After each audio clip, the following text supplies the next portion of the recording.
Welcome to the corner of YouTube where Reddit comes alive. From Ada drama to chilling, true encounters you wished weren't real. I dig up stories you can't stop thinking about. So, settle in, hit subscribe and let's dive into today's 3 unsettling true stories from the coastline. The luxury yacht at dusk. My family's former neighborhood in coastal Florida gave us easy access to some amazing beaches. My sisters and I often chose to visit during the late hours. The atmosphere at sunset was always beautiful, and the crowds were thin. Some days we'd play sports, sometimes we'd swim, and sometimes we'd simply relax. One evening, my youngest sister, Lena, who was 13, decided she wanted to go for a final dip. The sun was dipping below the horizon, and the light was fading fast.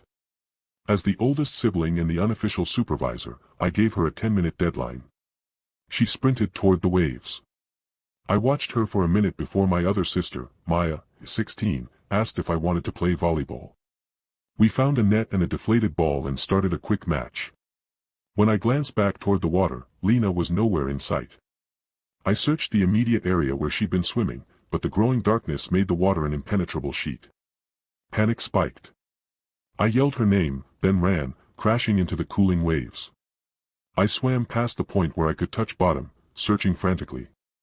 She wasn't in the ocean, but I noticed a large, expensive-looking vessel anchored nearby, close enough to swim to. It took me a harrowing couple of minutes to reach the hull. I scrambled onto the stern using a small ladder, and as I pulled myself up, I heard the unmistakable sound of adult laughter coming from below deck. A hatch was open, spilling warm light from the cabin. I shouted, "Is anyone here? I need help." The laughter ceased immediately. I yelled, "I'm looking for my sister." Then, I heard her. Lena's voice called out my name from the boat's interior. I hurried down the steps into the main cabin. Lena was sitting on a plush sofa, holding a can of soda. Across from her sat 2 middle-aged men, watching me with expressions that were utterly devoid of surprise. I grabbed Lena and pulled her tightly into my arms. One of the men, let's call him Victor, smiled widely and remarked, "You have quite a beautiful young lady for a sister." The other man, Curtis, instantly caught my rising hostility. He quickly interjected, claiming they had simply observed her swimming alone in the fading light and had merely offered her a safe place to wait and some refreshments. I didn't utter a word to either of them. When Curtis offered us a ride back to the shore, I shook my head, already pulling Lena toward the hatch. We plunged back into the dark water and swam back to the beach as fast as we could. By the time we reached the sand, the luxury boat was already a distant silhouette, speeding away toward the open ocean. I rushed both my sisters home and explained the terrifying details to my father. He was furious with me for not thinking to get the boat's name, registration number, or a better look at the men's faces, a failure he was completely right about. He immediately took action, grounding Lena and strictly prohibiting her from stepping onto the sand past twilight from that day forward. It was a terrifying reminder that even in a seemingly safe setting, predators are always watching for a moment of distraction.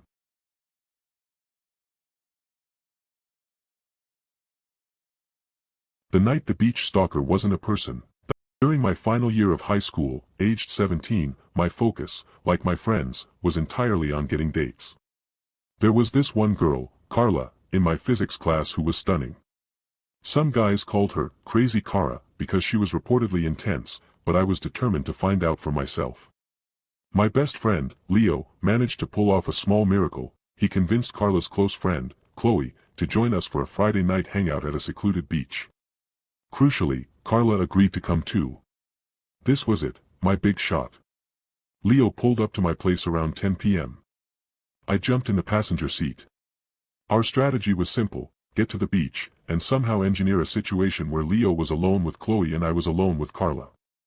I was extremely nervous, but once the girls were in the car, the mood was actually light. We were all laughing by the time we reached the dunes. The Vertical Watcher. We hiked over the sand and onto the vast, empty beach.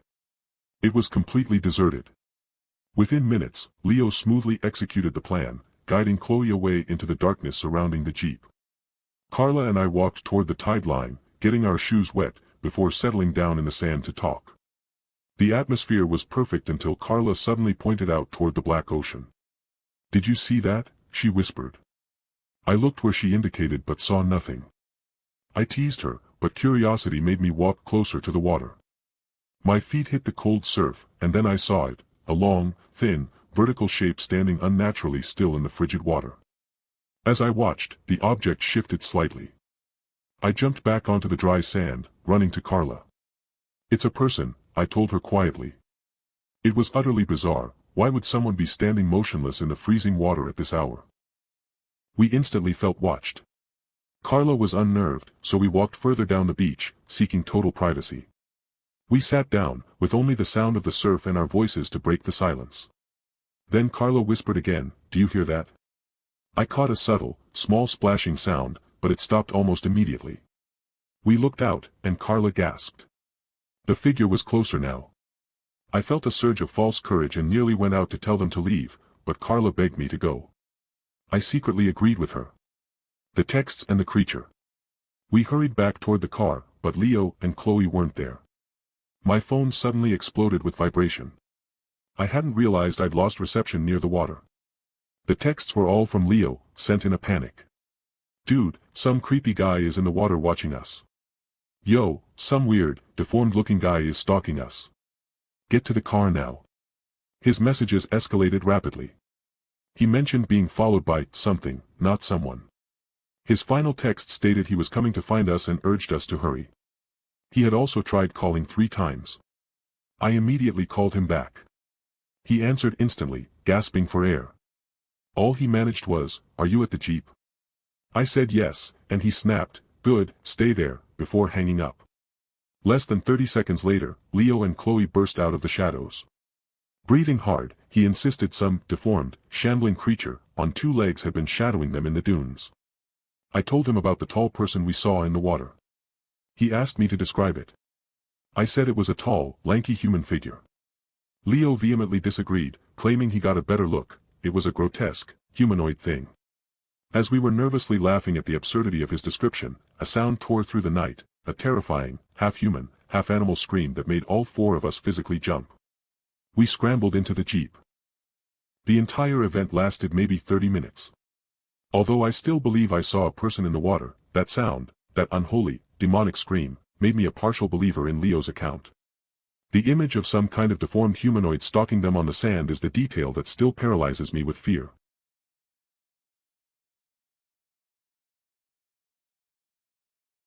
The Occupied Sanctuary. I own a small, private beach house in Florida that my girlfriend and I often escape to during the brutal winter months up north. This time, in early February, the freezing weather in New York was unbearable, so Clara and I drove down south. After a grueling day-and-a-half road trip, we arrived just as twilight was settling. The house was ready, utilities were already running due to our frequent visits. We were too exhausted to do anything but unpack minimal necessities, grab 2 chairs, and collapse on the sand 20 paces from the back door. We didn't bother checking the rooms, we just needed to decompress. As true darkness enveloped the coast, Clara tapped my shoulder. "Did you forget to turn off the upstairs?" she asked. I looked back. A light was definitely on in one of the second-floor bedrooms. Worse, behind the slightly parted curtains of that window, a shadow outline was visible. Clara and I locked eyes, and the chilling realization hit us instantly: someone was inside our house. I told Clara to stay put and ran silently toward the house. My barefoot approach helped me move stealthily toward the back sliding door. I slipped inside and eased the door shut, straining to listen. I reached the main staircase and was halfway up when I heard a distinct thud, a door shutting upstairs. I quickly ascended the remaining steps. The door to the lit room was now ajar, but the light itself was out. Using a small utility flashlight I kept on a shelf, I illuminated the interior. I noticed the closet door was closed. I immediately suspected the noise I'd heard was the intruder ducking inside. I killed the flashlight, crept to the closet, and pressed my ear to the wood, waiting for any sign of movement. Silence. Gathering my nerve, I gripped the 2 small knobs and yanked the doors open wide. The closet was empty. Just then, a floorboard creaked out in the hallway. I spun around, ready to confront the intruder, but it was just Clara. I scolded her for ignoring my instructions, but since she was there, I enlisted her help. We conducted a meticulous search of the entire property, every upstairs bedroom, every closet, the bathroom. Then we cleared the entire downstairs. No one. We concluded the intruder must have fled during my initial rush, so we locked everything down and verified that nothing had been stolen and no entry point had been forced. Exhausted, we decided to put the unsettling event behind us and go to bed. We hadn't even drifted off when we heard it, a sharp, distinct click originating from directly beneath the bed. "Did you hear that?" I whispered to Clara. She confirmed it. I slid out of bed and dropped to my knees, lowering my face until I could see into the deep shadow beneath the frame. And there he was. The intruder. He was lying flat on his back, staring up at me. We held eye contact for a shocking second before he quickly scrambled out from under the bed and made a mad dash for the front door. I couldn't pursue him outside, still being barefoot. We only got the briefest glimpse of his face as he sprinted away. We searched the house again. Remarkably, nothing was missing. We were completely unable to figure out how he entered or, more importantly, where he had hidden during our thorough initial search. Despite the terrifying intimacy of the encounter, we chose not to involve the police, simply locking up and attempting to salvage the remainder of our vacation. The fact that someone was willing to lie under our bed and risk being discovered, only to steal nothing, made the entire incident far more disturbing than a simple robbery. Thanks for watching. Like what you hear? Don't forget to like, subscribe, and drop a comment to share your take on the stories.